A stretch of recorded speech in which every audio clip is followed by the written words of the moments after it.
stay on the screen. I got it. Wonderful. Thank you, everyone, for joining us today.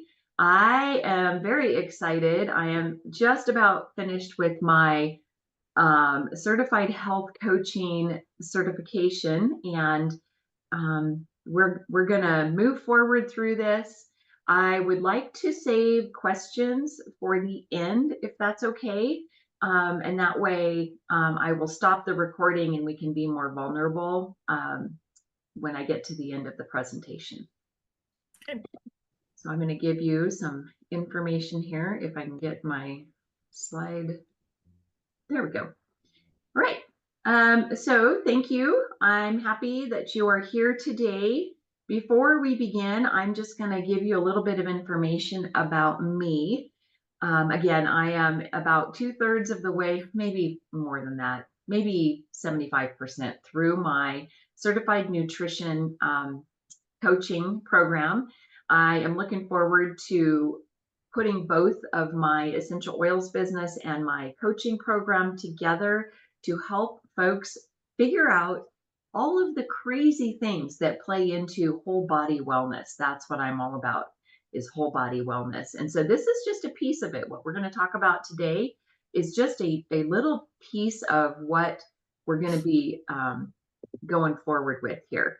So there is a lot of information. I was just chatting with Marcy about this that is at your fingertips out there on the interwebs. So, but it's very confusing because there is so much information, and that is what a health coach is designed to do. That is what I am being trained to do, to kind of make sense of all of the nonsense that's out there and hopefully help somebody learn how to figure out what's real and what's not real.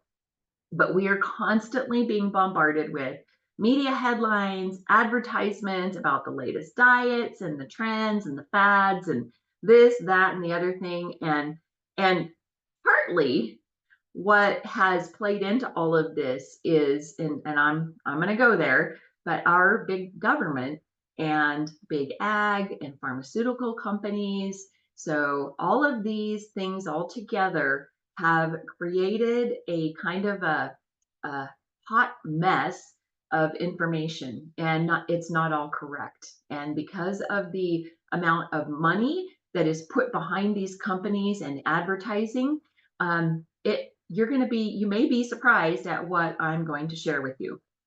I know that when I was going through this, I was a little shocked at some of the things that I learned in this. So I have just driven our family and my husband nuts with all of my health coaching information, because I'm doing my classes online and I get done and then I just have to spew it forth because it just amazes me of how complicated our bodies are, and yet how simple it is to heal thyself with food. And I do believe in this. Food is medicine. So this is the first myth. All calories are created equally. And this is something that I think years ago, maybe 30 to 40 years ago, this was what people believed, that calories in, calories out, right? And that's all it took. You know, if you exercised enough, you could burn off the calories that you ate. And what we know now is that that is absolutely not true.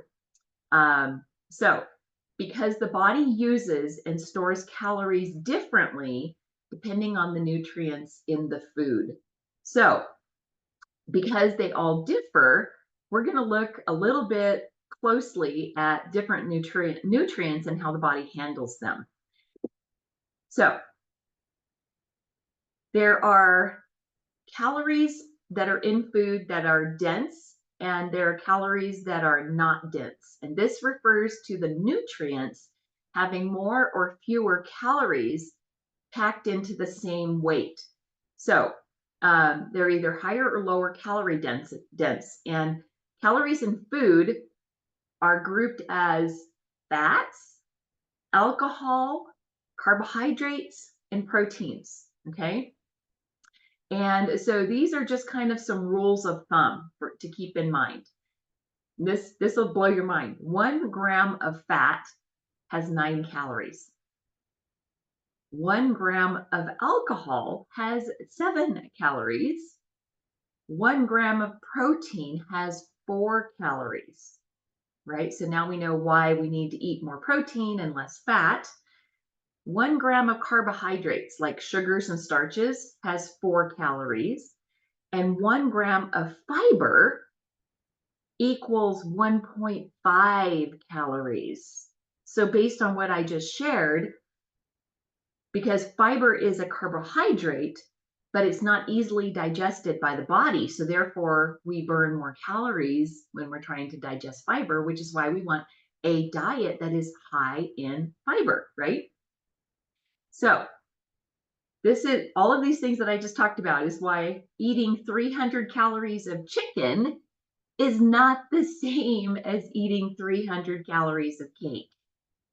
Although I do love my cake and I enjoyed a cupcake yesterday and I enjoyed that cupcake. I don't eat a cupcake every day and I don't eat 5 cupcakes every day. Matter of fact, I can't tell you when the last time was I had a cupcake, but I ate one yesterday and it was amazing. It was vanilla and then there was this delicious chocolate icing on top of it and I had to use a fork and a knife to eat it. It was so delightful. And that's one of the things that I've come to understand about food is that we need to enjoy our food. So you will never, ever, ever hear me as a health coach tell you that you need to do this diet or that diet, because in reality, joy and comfort food, there is something to be said for that. And I am more of an 80-20 person when I'm thinking about food. Diets are bio-individual, our bodies are bio-individual. So you will, with my help, I can help you figure out what you should be eating that will work best for your body. So this is our second myth. Carbs make you fat. And I think that this, again, is one of those that um, has come from all the popular diet fads. But this is a myth. And a lot of the popular diets, in fact, make you believe that carbs make you fat, right? So it's, like the keto diet, take out all the carbs, right? We're just going to focus on high density protein. Well, that doesn't work for everybody. A person who is struggling with kidney problems should probably not be on a high protein dense diet. And so it's not the carbs that make you fat. In reality, carbs are not the enemy. But there are different types of carbs that we need to be aware of. So let's take a look at carbohydrates so that you can learn how to distinguish the good from the bad. So carbs or carbohydrates are macronutrients. There are only 3 macronutrients. Fat and protein are the other. So macronutrients, fat, protein, carbs. And that's kind of the big bucket that our food falls into. And dietary carbohydrates are also split into 3 categories. So we have the protein, the carbs, and the fats. And then under carbs, we have another little thing with 3 types of carbohydrates. And so those would be sugars, starches, and fiber. Sugars are sweet, short chain carbohydrates that are found in foods. And so these are typically known as glucose, fructose, galactose, and sucrose. The starches, the other one of the other categories under carbohydrates, is the equivalent of long chains of glucose molecules, which eventually get broken down into glucose in our digestive system. Okay, and then fiber. Here's the interesting things about fiber.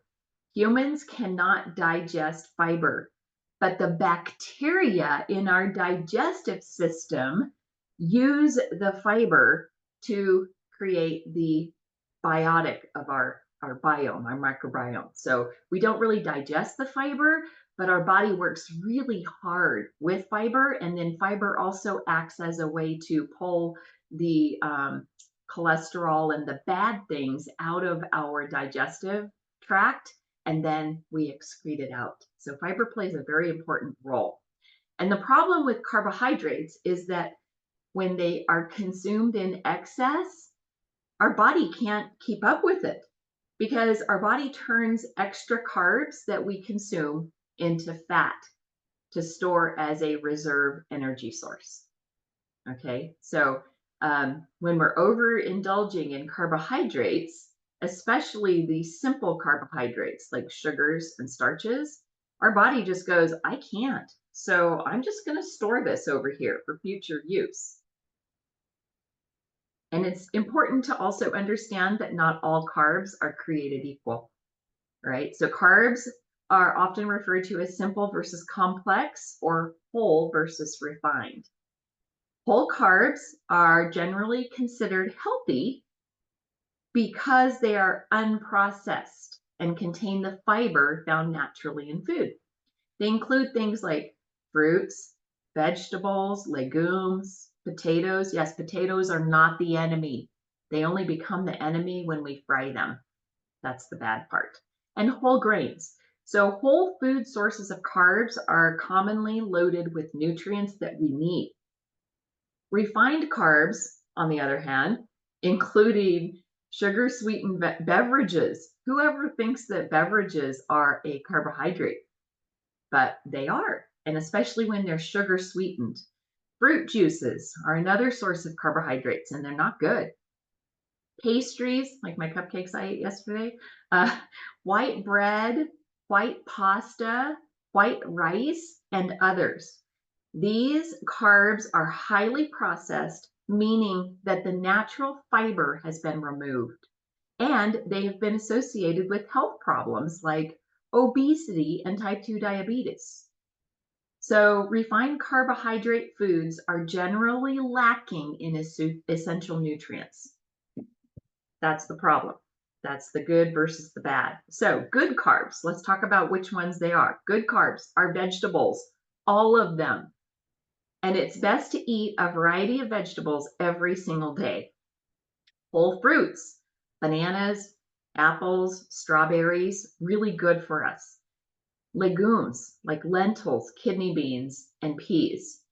Nuts, such as almonds, walnuts, hazelnuts, macadamia nuts, peanuts are really good for us and they're great whole food carbs. Seeds, chia seeds, pumpkin seeds, and whole grains. It's important, though, to choose the grains that are whole, such as in pure oats, quinoa, and brown rice. All right, so let's talk about bad carbs. These are the bad guys. Sugary drinks like soda, vitamin water is not full of vitamins, it's full of carbs. Fruit juices, white bread. So they've removed the vitamins and nutrients from and the fiber from the wheat that's made to make this white bread, and then they try to put it back in. So it's highly processed, and our body can't deal with that. So we need to stay away from refined carbohydrates that are low in essential nutrients. They're bad for metabolic health, which applies to most commercially available bread, pastries, cookies, and cakes. They tend to be very high in sugar and refined wheat. Am I telling you to not eat it every single day? No, because things are okay in moderation. I go by an 80-20 rule. So if you're doing 80% of the things right and 20% of the things because you enjoy them, you're going to be okay. Let's talk about ice cream, which is one of my favorite things. Oh my goodness. But most types of ice cream are very high in sugar. Very few exceptions. But am I going to always not ever, ever eat ice cream again? No. I love Cold Stone. And they have one of the best coffee flavored ice creams ever. You put some chocolate in there and the Heath bars in there, and it's just amazing. So let's talk about candies and chocolates. So all I can say about this is if you're going to eat chocolate, choose dark chocolate, high quality dark chocolate with a high percentage of cacao. So like 80% is what we need to be eating. And what I found interesting is when I choose that as my choice of chocolate, I'm very satisfied with just one square. I don't have to eat the whole dang candy bar. So that's one of the secrets. French fries and potato chips. Potato chips is another one of my guilty pleasures.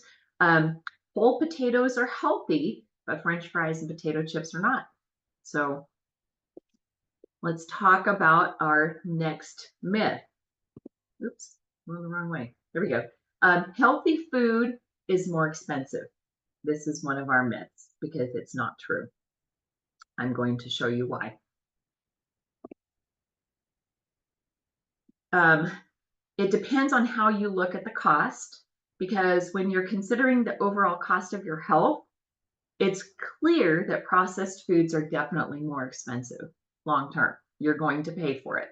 So it's like I say with my essential oils, right?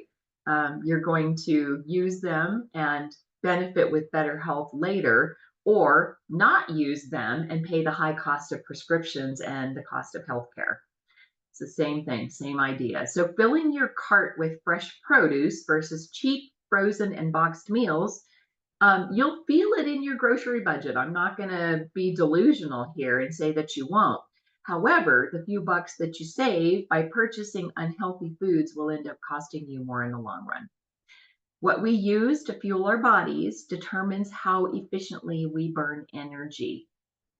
So if we're feeling sluggish and fatigued all day and treating conditions that are associated with overweight or even the lost wages of being sick, it's going to affect your bottom line. So spending a little bit more on healthier foods will save you money on healthcare costs in the long run. There have been countless reports found on how what we eat impacts our health. And I have some links that I will share with you in an email that will come to you after we finish this webinar. But there is tons of research about my favorite one that I was reading yesterday is from Harvard that talks about healthy versus unhealthy diet costs, and that it really, in reality, to eat healthy costs you $1.50 a day more. So we're not willing to spend $1.50 a day and avoid the interior of the grocery store, stay on the outside because it's too expensive. It's really not. $1.50 a day more. So here are some tips that I have for you to keep your grocery bill down while trying to eat healthier. So you have to ask yourself, what is the most expensive thing that you buy? For many people, it's meat or dairy. And by purchasing less of these items, you can find the money to use on fresh produce. So it will also contribute to a healthier diet overall. So if you're worried about protein, because meat is protein and we need protein, you could switch some of your, you don't have to eat meat every single day. You can substitute things like beans and quinoa and eggs, which are very much less expensive than meat products. So swapping some of your heavy meat meals with plant-based alternatives can help you cut down on costs. And I'm not talking about eating processed meat-like substances, because that's not good either. It needs to be whole foods. So another tip that I have for you is to look for local and seasonal produce. Because if you're spending money on out of season produce, like if you wanted to go get a watermelon right now, it's going to cost you. You're going to pay a lot for a watermelon because it's not in season. So right now we're heading into fall, so we should be focusing on things like leafy vegetables, dark leafy greens, squashes, potatoes, root vegetables, things that come from the ground, because that's when they're harvested, is late in season. If you have a pantry filled with cookies and chips and crackers, throw them out. I did, and it was really hard. But that will help you replace the cost of, purchasing those things. You can use to purchase, instead of getting a, bag of cookies, get yourself some grapes in the fresh produce section, or some cherries. So you'll spend a lot of money on out of season produce. You want to focus on what's in season right now. So we call this eating with the seasons. And It actually works better for your body and your metabolism as well, because your body in the wintertime is going to burn more calories. So it needs more of that dense protein and nutrients that comes from things like squash and potatoes. And yes, they do have protein in them. Um, so reduce your food waste. If you're consistently throwing food away, figure out why. Is it that it's going bad, or are you making too much? Buying and preparing the right amount will also help you cut down on cost. Russ, it's just Russ and I here at the house. And so I've learned to cook for two really, really well. And what that looks like is if I buy a pound of ground beef, I'm going to section it out and put half of that pound into the freezer. And then now we have two meals, right? So we're getting two meals out of 1 pound of ground beef instead of just cooking it. And then it's sitting in the refrigerator and maybe it goes bad. And so that's one of my tips for you. Myth number 4, gluten-free. Oh man, this one actually hits a personal spot for me because I am allergic to wheat. I've been allergic to wheat since I was a child, but I've gotten away with eating it until recently. So then I thought, well, I did an elimination diet and I took it out and I got better. I felt better. And then putting it back in, I've figured out that if I eat it every single day, so here's the secret. We don't need to eat bread and pasta every single day, but I was. So by reintroducing it and slowing down the amount that I'm eating, I'm actually getting a better benefit. But the fad of gluten-free has exploded recently. And here's the thing. The fact is that only 1% of the population actually has the genetic condition of celiac. So why has this exploded? Because it's a fad. Again, it's one of those things that, and they latch onto it, right? The pasta companies, the bread companies, and they can charge you more for a gluten-free option, and it's highly processed, highly processed. So the people with gluten problem, with celiac, true celiac, must avoid gluten at all costs. And I get that, right? I'm not making light of that at all because it's very serious. But the only way to determine a gluten allergy in truth is with medical testing. So I did an elimination diet, and it's not that I need to be out of gluten, it's just that wheat bothers me. It causes an allergic reaction in my body and causes inflammation when I eat it in my esophagus and in my lungs and in my head. So if I back off and I don't eat it as much, I'm just overall healthier. I do love me some bread though. So it's not necessary for the rest of us to ditch gluten. And in fact, um, you can know that gluten-free foods are not automatically healthy. And in fact, the substitutes may actually increase calorie content and contribute to weight gain. So what foods are better for us? Low fat. Low fat foods are better for you. This is the big lie that was incorporated back in the 60s, 70s, and 80s. And they figured out that by removing fat and making a low fat, highly processed food, they can get you addicted to high fructose corn syrup and sugars. And it's bad. So the low fat option might look like it's the way to go, but it's going to leave you worse off. Low fat is associated and synonymous with salt and cheap carbohydrates. So if you have a high intake of carbs, it's going to be stored in your body as fat.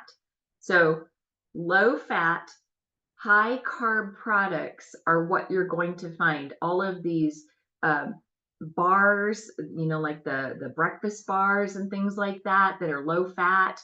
The pastas that say they're low fat. All of these things that they've created are associated actually with high carbohydrate, and they're cheap processed carbohydrates. So your body's going to store it as fat anyway. So what's the point? You're better off just eating the regular fat. Um, so let's talk about yogurt. I love yogurt. I love yogurt. I have one that is my absolute favorite, and it's always sold out in the store, and that should tell me something. And I'm moving away from it because so yogurt is good for the bacteria in your belly. A myth. It is, but it has to be very specific. So when we're buying we have to be very, very conscious of the ingredients list and absolutely look and watch what you're purchasing before you purchase it. Most yogurt doesn't actually contain live cultures. So you want to look for a yogurt product that contains live active cultures. Unfortunately, most of the yogurt products that are out there are loaded with sugar, which causes more harm than good. In fact, the added sugar promotes unhealthy gut bacteria growth. And all of our whole body immune system comes from our gut, including our emotional health comes from our gut. So when we mess with the gut bacteria and we're feeding it more sugar, the yogurt isn't doing us any good at all. So the one bacteria that you want to look for in yogurt is live active culture of Lactobacillus acidophilus. That is the one that actually is contained in the right yogurt. So your best bet is to purchase plain yogurt and add your own flavors, like adding berries or putting honey and cinnamon. Cinnamon essential oil is what I would use because it's also super anti-inflammatory and antiviral. So take a look at your yogurt. If it doesn't state live active cultures on the label, stop buying it. You're actually eating a dessert disguised as a healthy food option. And they are so good about this, the food processing companies. This one's my favorite. Myth number 7, egg yolks raise your cholesterol. So this one has a truth in it. Egg yolks do contain cholesterol, but they are not responsible for raising your cholesterol. In fact, there's been so much debate about the health of eggs, and the verdict is in that eggs are healthy. So while it's true that egg yolks, like I said, contain dietary cholesterol, research has proven that dietary cholesterol has nothing to do with your blood cholesterol levels. And eggs are one of the healthiest foods you can eat. One egg has only 75 calories, but 7 grams of high quality protein. So, along with iron, vitamins, minerals, and carotenoids. The egg is noted as a powerhouse of disease fighting nutrients like lutein and zeaxanthin. So, skip the egg white option. It tastes terrible and it's not even good for you. Enjoy the yolk. So, myth number 8. I love this. Organic produce is more nutritious. And people spend so much money buying organic produce. And in all circumstances, it is not necessarily required. So spending the extra buck on organic fruits and vegetables will help you dodge pesticides, yes, but there's no convincing evidence yet that conventional and organic produce are different in nutritional composition. So it depends on why you're avoiding purchasing regular produce. So like I said, if this is what I've learned. So things like avocados, you don't need an organic avocado because it is protected from the pesticide in the skin. So if your fruit or vegetable has a skin around it, that you're going to peel and not eat, you don't need to buy organic produce. You're just throwing money away because you don't need it, because you can get rid of, like oranges, you don't need to purchase organic oranges because they are the fruit itself is enveloped in a protective skin. So if you're purchasing produce like bell peppers, I'm looking at the screen here, bell peppers, tomatoes, I would buy organic because you're not going to get rid of the skin. You're actually going to eat it. So that's where the pesticide comes into play. So you don't need to throw your money away on useless organic produce all the time. So if you're concerned about the quality of your produce but can't afford the price or organic, opt instead, here's my hot tip, for locally grown seasonal items because chances are they will have less chemical exposure because they don't have far to travel from the field to the store. They can be harvested closer to the time when they are meant to be eaten, ensuring optimal nutritional content. Because the other problem with purchasing products that have been shipped a long ways in a truck is that they typically are harvested so early that they haven't actually had a chance to ripen and get all of the nutrients from the soil as they ripen. So it's much better to find a farmer's market. And I know it's hard in colder climates to do that, but if you can shop at maybe a smaller local grocery store, you're going to have better success with that. All right, myth number 9. It's best to eat many small meals throughout the day. Well, this is a claim that has been made, and people believe that by doing this, you're going to increase your metabolism. So there's no evidence whatsoever to back up this claim. The truth is, whether you eat 2 to 3 meals per day or 5 mini meals throughout the day, the outcome has the exact same effect on the calories. And it's more important to pay attention to what you're putting in your body, not the calories, not the time of day that you eat it. It has everything to do with what you're eating. So again, I have a couple of PubMed, the National Institutes of Health research sites that I'll show you about this, and I'll send that out in an email after we get done here. So eating small meals throughout the day, it might help curb your appetite by preventing excessive hunger, but that's where the benefits stop. There's nothing else. And I'm just going to tell you, if you're eating a nutrient dense whole food diet, you're not going to have those in between meal snack urges anyway, unless it's from emotional stress. That's a whole different subject that I can teach on because emotional eating is a real thing and it is triggered by all sorts of repressed emotions that we haven't actually dealt with. And that's part of what I'm in the process of doing, learning how to coach people through that. So this is my favorite one. This is the one that was like the whammy for me. Myth number 10. People who work out need more protein. More protein, more protein. How many of us have heard this? Need to eat more protein. Guess what? We get plenty of protein. In fact, the average person is over consuming protein. We don't need that much protein. You know what we need? We need fruits and vegetables. That's what we need more of. So, people who work out need extra protein only if you're an Olympic or professional athlete. But the average person does not need to consume additional protein when we start working out. And if we're not working out, we really don't need to consume all that extra protein. So most of us are consuming more than what is recommended. The average person consumes 77.5 grams of protein in a day, which is 146% of the required daily intake for a 145-pound adult. So let's take a look at how much you need. This blew my mind. Out of all of the things that I've learned, this one, because I've had people tell me, "Oh, Shar, you don't eat enough protein."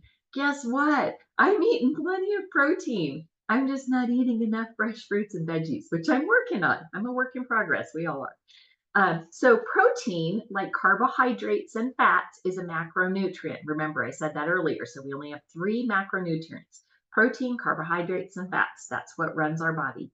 According to the National Institutes of Health, the recommended daily allowance for protein intake is 0.8 grams per kilogram of body weight. All right. So they also note that a healthy diet can consist of 10 to 35% protein. So here's a summary of the recommendations. Healthy adults or sedentary individuals only need 0.8 grams per kilogram of protein. And it drives me crazy that they're speaking in grams and kilograms because my brain doesn't work like that. But I have I have an equation for you that you can figure out how much you need. And then I have some more input about how to know how much protein you're consuming. That's awesome. So, um, so your average American needs 0.8 grams per kilogram of protein. Okay. Strength athletes or professional athletes need about 1.6 to 1.7 grams per kilogram. So they require about double what the average American needs. Um, so to determine your personalized protein, you have to do a little math. I did mine, and I only need about 50 grams of protein a day. To start, so you can take notes with this, you're going to convert your weight to kilograms. This is done by multiplying your weight in pounds times, here's the number, 0.454. So take your weight, get out your phone, use your calculator, put your weight in, and then multiply it by 0.454, and you'll find out what that number is. I think mine was 70 something, 60, 68 maybe. And then after you've done that, you're going to multiply that weight in kilograms by the recommended protein value in grams to obtain your daily protein needs. So you're going to take your weight in grams. So if you weigh 140, it's 63.56 kilograms, right? And then you're going to take that 63.56 kilograms, which is your weight, and multiply it by 0.8 to get you that 50 grams of protein. That is how much you need in a day. So it sounds like it's super complicated. It's not. Take your weight in pounds, multiply it by 0.454. That's going to give you your kilograms in weight. Then take that and multiply it by 0.8. That will tell you how many grams of protein are actually required for your body. Okay. So the example used here is that if that person, which is me, is already eating 50 grams of protein per day and starts working out, I don't need to increase my protein intake. I just don't. It's not necessary. So here's a list. This is the part that absolutely was the mind blown for me.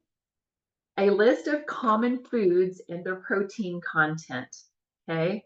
This, like I said, this blew my mind. So 1 ounce of protein, 28 grams of protein equals 1 ounce of meat. 1 ounce of meat gets you 28 grams of protein. 1 ounce of poultry gets you 28 grams of protein. 1 ounce of seafood gets you 28 grams of protein. 1/4 of a cup of cooked beans equals 28 grams of protein. 1 egg, 28 grams of protein. 1 tablespoon of peanut butter, 28 grams of protein. 1/2 ounce of seeds and 1/2 ounce of nuts. So you can see, if you just think about this, the average American, think about when you go to a restaurant and you eat a cheeseburger, what do we see on the menus in restaurants? Half pound burger, half pound burger. That's 8 ounces, right? I mean, a pound burger is 8 ounces. So that's 4 ounces of protein in that. 4 times 28 is a little over 100 grams of protein in a half pound hamburger that we're getting at a restaurant. Think about it. It's terrible. So this is the other example that I have. If you go to one of my favorite restaurants is Texas Roadhouse, and I always get the 6 ounce filet mignon. That is my favorite. That little 6 ounce steak equals 168 grams of protein. That is over 3 times my daily requirement for protein. We don't need it. We don't need that much protein, and our body doesn't know what to do with it. Doesn't know what to do with all that protein, right? We're not burning it, so it's going to store it as fat. So here's our problem, right? Here's our problem. We are over consuming these terrible things for us. And we don't need to. What we need to do is cut back on all of that meat and eat more whole, fresh fruits and vegetables. I'm not anti-meat. I love steak. I love fish. I love a good burger. But we also need to eat all of those fresh fruits and veggies to make up for all of that. So I know I've covered a lot. The number one myth today, myth number one, was all calories are created equally. Nope, they're not. Myth number two, carbs make you fat. It's not necessarily true. Healthy food is more expensive. Not true. Gluten-free is the way to go. Unless you're celiac, you don't need gluten-free. Low-fat foods are better for you. No, they're not. They're just loaded with, dense calories and sugars. Yogurt is good for the bacteria in your belly. It is if you purchase the right one, Lactobacillus acidophilus. Myth number 7, egg yolks raise your cholesterol. They do not indeed raise your cholesterol. And if you eat fiber, fiber grabs onto the cholesterol in your arteries and actually pulls it out of your body, literally. Organic produce is more nutritious, number 8. Not necessarily so. And myth number 9, it's best to eat many small meals throughout the day. Here's the thing I love about this. You eat what works for you. If eating multiple small meals throughout the day works for you, do that. If eating 2 hot, bigger meals throughout the day works for you, do that. If intermittent fasting works for you, do that. You have to figure out what works for your body. And myth number 10, people who work out need extra protein. No, in fact, we don't need extra protein. So eating healthy doesn't have to be complicated, and it's possible on any budget. When planning your trip to the grocery store, avoid clipping coupons because the coupons are typically for the high processed foods that are in the center of the store. So take an inventory of what's already in your kitchen before you go shopping to avoid overbuying, which just leads to food waste. Shop the perimeter of the store, which is where the healthier items live. So when you come into the store, stay on the outside. Unless you need a chocolate fix, but that's usually pretty close to the edge. And try new recipes and new ways of cooking your favorite foods. I have learned through this process of my health coaching certification courses that I was pretty rigid and structured in my choices of food. I thought I didn't like sweet potatoes. And I just discovered that I do, in fact, enjoy sweet potatoes. I just don't like them loaded down with marshmallow fluff and all that other garbage that they put in them, right? So try new things. I used to think I didn't like beans. I haven't eaten beans since I was a child. I was rebellious about it. And guess what? I figured out that I like black beans that are served with a lot of Mexican restaurants. So try something different, because veggies can be prepared in many, many, many ways. If you don't like Brussels sprouts, it might be because how your family cooked them when you were a kid. Try them baked in the oven and drizzle some olive oil and salt and pepper. They're delicious. Look for local in-season produce. So focus on that.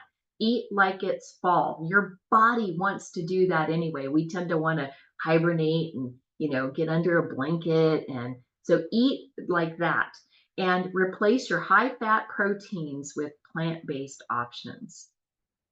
So I've got lots of options that I can send to you, or not options. I've got lots of links that I will send to you in an email with all of the links that you can go read and find this information, because as a health coach, I am all about giving people more information to go do some research. And then if you need some insight and you want to assimilate it and figure it all out and do the whole body, wellness, I'm your girl. I can help you with that. So thank you so much for joining me. I know some of the information might take a little bit of time to sink in. Don't hesitate to send me questions. I'm going to send a follow-up email, and I'm going to stop the recording now. And that way we can have a little Q&A. Where's my recording? Stop.